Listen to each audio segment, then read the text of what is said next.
A paz do Senhor Jesus Cristo, meus amados e queridos irmãos, pastor Tiago aqui, pelas misericórdias do Senhor Jesus. Amados, nessa manhã eu quero trazer um pouco do meu testemunho para os irmãos, para edificar a tua fé, amém? Como ele é muito extenso, eu vou por partes, então hoje eu vou trazer uma pequena parte. Prometo não me alongar muito, um videozinho de 10 minutos para edificar a tua fé, em nome do Senhor Jesus, amém? E eu quero aqui usar uma palavra para nós embasarmos, porque tudo na nossa vida tem que ser respaldado e embasado pela palavra, né? Jonas capítulo 1, versículo 1 vai dizer o seguinte: E veio a palavra do Senhor a Jonas, filho de Amitai, dizendo: Levanta-te, vai à grande cidade de Nínive e clama contra ela, porque a sua malícia subiu até a minha presença. Porém, Jonas se levantou para fugir da presença do Senhor para Tarsis, e descendo a Jope, achou um navio que ia para Tarsis. Pegou, pois, pagou a passagem e desceu para dentro dele, para ir com ele para Tarsis, para longe da presença do Senhor. Amém? Amém? Até aqui, meus irmãos, para o nosso estudo desse dia. Então nós vemos aqui, meus amados, que Jonas, ele era um homem ele era um homem de Deus, ele tinha chamado de Deus na vida dele, assim como eu também tenho, né? E tive na época em que o Senhor me alcançou. Mas o Senhor queria algo para ele e ele queria outra coisa. Então, meus irmãos, primeiro do que tudo, a desobediência, nós podemos ver nitidamente que o primeiro sintoma, sinal de desobediência é o prejuízo. Aqui mais na frente a palavra do Senhor vai dizer que Jonas dormia, né? E outro sinal do desobediente, ele é desapercebido. Ele não presta atenção se o mundo está acabando ao redor dele, ele não presta atenção aos sinais, ele não presta atenção a nada. Ele deita e dorme normalmente. Isso acontecia comigo, né? Ali por volta de 2010, 2011, eu sou ex-cantor de forró, né? Para quem não me conhece. E ali eu tinha uma banda de forró. E na época o Senhor me deu graças, né? Usou o meu pai.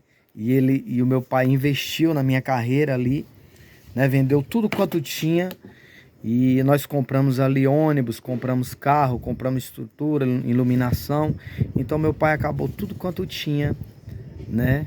Com esses meus sonhos, né? De ser um cantor famoso, de ser reconhecido, de ganhar dinheiro, de ter status. E também ajudar ele, né? Retornar esse retorno quando eu ganhasse dinheiro. Logicamente ele iria tirar tudo aquilo que ele investiu. Mas não foi a vontade de Deus, meus irmãos. Eu gravei um trabalho, né? Nós fizemos um trabalho, gravamos um CD em Fortaleza muito bom. 10 músicas de minha autoria, né? Produzido por um dos grandes produtores aqui de Fortaleza. E tocou em algumas rádios esse CD, né? Nós pagamos o João, nosso show na época. Ele ficou fazendo as chamadas, mas tinha uma data já paga para a banda ir se apresentar. Mas não foi a vontade de Deus, meu irmão. E eu corri de dia e de noite, eu fiz o impossível, né? Eu quase que eu adoeci de tanto andar para todos os lados, para todas as cidades ali, divulgando, conversando com pessoas que faziam evento, com prefeitos, com todo tipo de pessoas ligadas ali nessa área da música e de eventos. Eu tive contato. Então eu comecei, meu irmão, e eu vi ali que tinha algo estranho. Porque eu ia na cidade, chegava lá, a gente ajustava uma festa, um show, e em seguida o prefeito ou a pessoa ligava e dizia: olha, morreu alguém, aconteceu um imprevisto, não vai dar para acontecer a banda. E eles remarcavam. Só que quando eles remarcavam, eles não ligavam mais para a gente para recolocar a banda. Então eu senti que tinha algo prendendo, eu senti que tinha algo ali muito poderoso amarrando aquela situação. E Deus usou um primo meu, né, que ele já dorme em Cristo Jesus, e o Senhor usou ele para dizer o quê? Para dizer que eu acabasse com aquela banda de forró e montasse uma banda para cantar para Jesus, que eu ia ver o que Deus ia fazer na minha vida. Então aquilo eu fiquei com muita raiva, né? Até coloquemos ele para ir embora de casa, e é uma situação muito complicada. E os prejuízos e as contas vinham, meu irmão, porque na época o ônibus era muito caro, tinha 10 parcelas do ônibus, eu tinha comprado um carro zero também, pagando parcela, tinha moto, tinha muita dívida.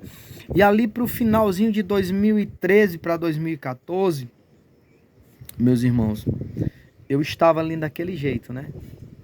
Eu estava endividado, devendo carro, devendo moto, devendo ônibus, devendo para agiota e sem ter condições financeiras para pagar.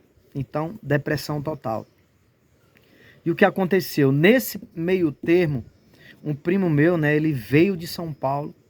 Ele veio de São Paulo, ele era muito conhecido, ele fazia muita amizade, entendeu? Ele veio quebrando barreiras, ele veio, mesmo ali ele não trazendo dinheiro, mas ele era uma pessoa que tinha muito jogo de cintura, gostava muito do corpo a corpo, e ele veio e ele começou ali a movimentar aquilo que o Senhor tinha parado. E o que aconteceu, meu irmão?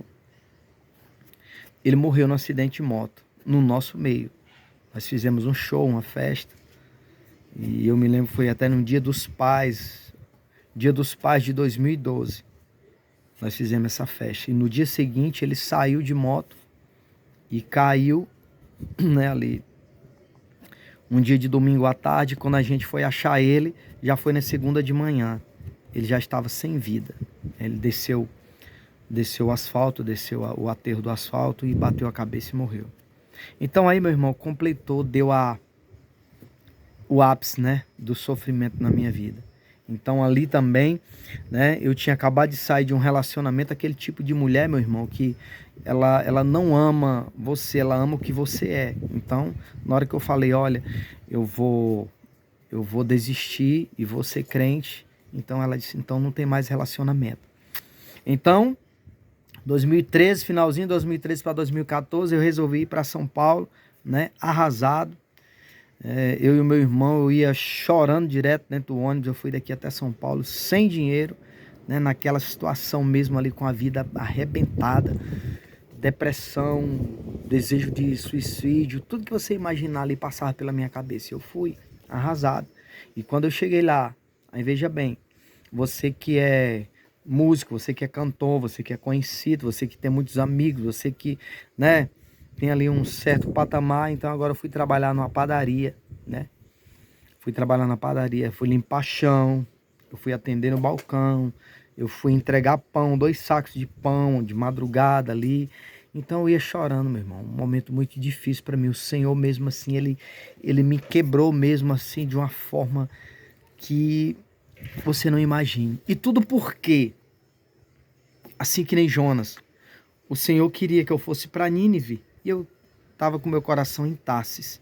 O Senhor tinha um projeto para a minha vida, de servir a Ele, né, de trabalhar para Ele, mas eu queria cantar para o mundo, eu queria me exibir, eu queria mostrar que eu era capaz, eu queria ter dinheiro, eu queria ter fama, eu queria ser aplaudido, e o Senhor tinha algo totalmente ao contrário para a minha vida. O Senhor queria que eu descesse, o Senhor queria que eu me humilhasse, o Senhor queria me usar como um vaso, porque o Senhor tinha um chamado na minha vida. Então isso não entrava na minha cabeça. Então, meus irmãos, nesse meio termo, que eu desisti, né? Fui na certa igreja, eu já era cristão desde 2010, fui na certa igreja, e ali eu conversei com o pastor, falei a minha situação, e ele disse, olha, você tem que desistir da música. E eu falei, o senhor vai me ajudar? Porque eu não tenho condições financeiras. Eu estou devendo a agiota, eu estou devendo parcelas de ônibus, de carro. O que é que eu vou fazer? O que é que eu vou fazer da minha vida? Não tenho condições. Então o pastor disse, eu não posso fazer nada por você, mas eu só sei que você tem que sair da música. E mesmo assim, né, eu tirei algumas festas, né, que estava marcada, né, porque era até regiões ali de Jaguaribe, eu tinha que fazer essas festas, porque senão eu estava correndo até risco de vida se eu não fosse. E ele simplesmente ficou chateado comigo, o pastor, né, disse que eu retrocedi e tal. Para fim de história, eu sei que quando eu parei a banda, que eu precisei para São Paulo, eu liguei para esse pastor, pedi dinheiro emprestado a ele para pagar minha passagem. Ele disse que não poderia me arrumar. Então ali eu fiquei ali muito decepcionado com o crente, eu fiquei muito triste. E eu fiz até uma promessa para mim mesmo que eu nunca mais